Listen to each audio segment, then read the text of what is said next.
Hare Krishna, Radhe Radhe. Welcome to my channel. आशा करती हूँ आप अच्छी होंगी, स्वस्थ होंगी और मंगल में होंगे।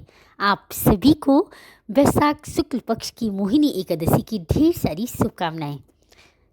भगवान जी, भगवान विष्णु, माता लक्ष्मी जी के श्री चरणों में आप सबकी मंगल की कामना करती हूँ। और आज इस वीडियो में बहुत ही सुंदर, पावन, पवित्र, फलकारी मोहिनी एकादशी की कथा सुनेंगे।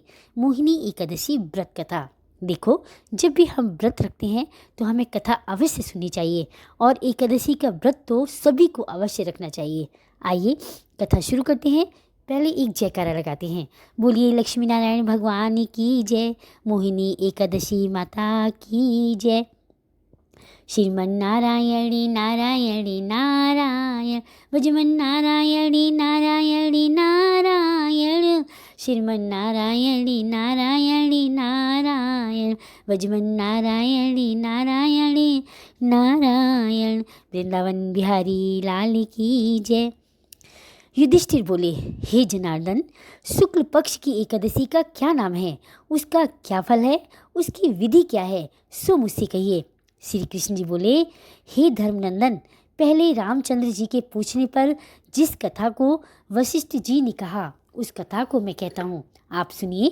श्री कृष्ण बोले, रामचंद्र जी बोले, हे भगवान, सब पाप और दुखों को दूर करने वाले सब व्रतों में श्रेष्ठ व्रत को सुनना चाहता हूँ।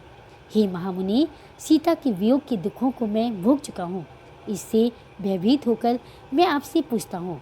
वशिष्ठ जी बोले, हे राम, तुमने अच्छा प्रश्न किया है। तुम्हारी बुद्धि श्रद्धा युक्त है। तुम्हारा नाम लेने से ही मनुष्य पवित्र हो जाता है। तो भी संसार के हित के लिए पवित्र करने वाले व्रतों में उत्तम पवित्र व्रत को मैं कहूँगा। हे राम, वैशाख शुक्ल पक्ष में जो एकादशी है उसका नाम मोहिनी है। वह सब पापों को दूर करती है। मैं सत्य कहता हूँ कि इसके व्रत के प्रभाव से प्राणी मोह, जाल और पातकों के समूह से छूट जाता है। हे राम, इस कारण यह आप सरीखे मनुष्यों के करने योग्य है। यह पापों को दूर करने वाली और दुखों को नष्ट करने वाली। हे राम, इस शुभ कथा को एकाग्रचित होकर सुनो। सरस्वती के तट पर भगवती भद्रावती नाम की सुंदर पुरी है। वहाँ घृति नाम का राजा राज्य करता है।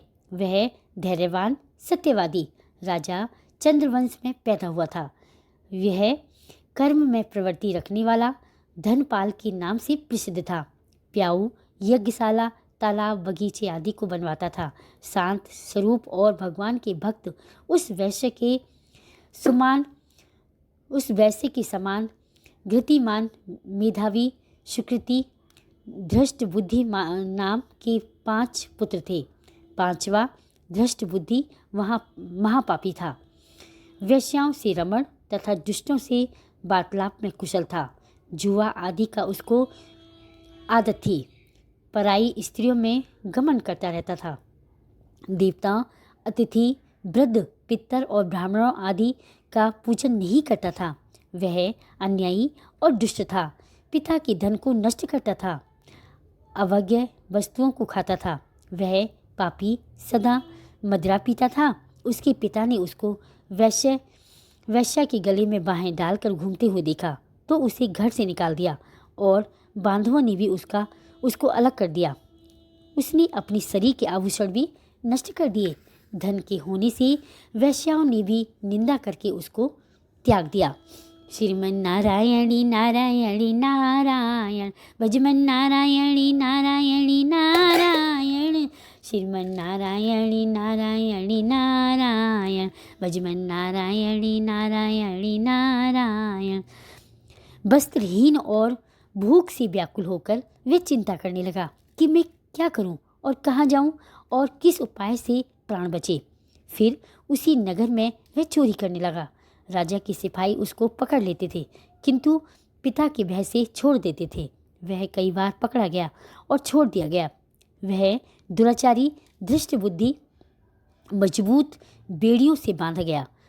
कोड़ों की मार लगाकर उसको कई बार पीड़ित किया गया। उससे कहा कि हे मंद बुद्धे, तू मेरे देश में मत रहे।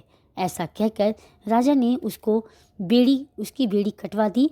वह राजा के डर से निर्जन वन में चला गया। वहाँ भूख प्यास से होकर इधर उधर घूमने लगा। फिर सिंह की तरह मृग, शुकर और चीतों को मारने लगा। हाथ में धनुष बाण और पीठ में तरकस बांधकर मांसाहार करता हुआ वन में रहने लगा। वन में विचरने वाले पक्षी, पशु, चकोर, मोर, कंक, तीतर और मूसकों को मारकर खाने लगा। श्रीमन नारायणी नारायणी नारायण, भजमन नारायणी नारायणी नारायण, श्रीमन नारायणी नारायणी नारायण। उसको लगा कि इसके अतिरिक्त और जीवों को भी मारने लगा। निर्दयी धृष्ट बुद्धि पूर्व जन्म के पापों से पाप रूपी कीचड़ में फंस गया। दुख शोक से युक्त होकर वह दिन रात चिंता करता था। कुछ पुण्य के उदय होने से वह कौंडिन्य ऋषि के आश्रम में गया। बैसाख के महीने में गंगा जी स्नान किए हुए तपस्वी कौंडिन्य मुनि के पास शोक से पीड़ित धृष्ट बुद्धि गया। उसके वस्त्र से गिरी हुई जल की बूंद के स्पर्श से उसके पाप दूर हो गए। मुनि के पास शोक से पीड़ित धृष्ट बुद्धि गया। उनके वस्त्र से गिरी हुई जल की बूंद से स्पर्श से उसके पाप दूर हो गए। धृष्ट बुद्धि प्रणाम करके बोला, हे ब्राह्मण, ऐसा प्रायश्चित बताओ जिससे बिना यत्न किए सभी जन्म के पाप नष्ट हो जाए। धन मेरे पास नहीं है। ऋषि बोले कि जिसके करने से तेरा पाप दूर हो, उस उपाय को तू सावधान चित्त से सुन। बैसाख शुक्ल पक्ष में जो मोहिनी नाम की एकादशी का व्रत करें, वह मनुष्य के सुमेरु के समान पापों को नष्ट कर देती है। उसका उपवास करने से अनेक जन्मों के पाप दूर हो जाते हैं। मुनि के वचन सुनकर धृष्ट बुद्धि मन में प्रसन्न हुआ और उसने विधि पूर्वक व्रत को किया। हे नृपश्रेष्ठ, इस व्रत को करने से उसके सभी पाप दूर हो गए। फिर दिव्य शरीर धारण करके गरुड़ के ऊपर बैठकर विष्णु लोक को चला गया। बोलिए लक्ष्मी नारायण भगवान की जय, वृंदावन बिहारी लाल की जय, एक मोहिनी एकादशी की जय। अगर वीडियो अच्छी लगी हो तो लाइक करें, कमेंट करें, मीनूज लाइफ स्टाइल को सब्सक्राइब करें। हे मोहिनी, हे एकादशी माता, अगर मैंने कथा अधूरी पढ़ी हो तो पूरी करना, पूरी पढ़ी हो तो मान रखना, कहने सुनने वाली सभी की मनोकामना पूर्ण करना। बोलिए लक्ष्मी नारायण भगवान की जय। मिलते हैं नेक्स्ट वीडियो में। तब तक के लिए स्वस्थ रहें, मस्त रहें, अपनी फैमिली में इंजॉय करें और भगवान जी की भक्ति में लगे रहें। जय श्री कृष्णा, राधे राधे।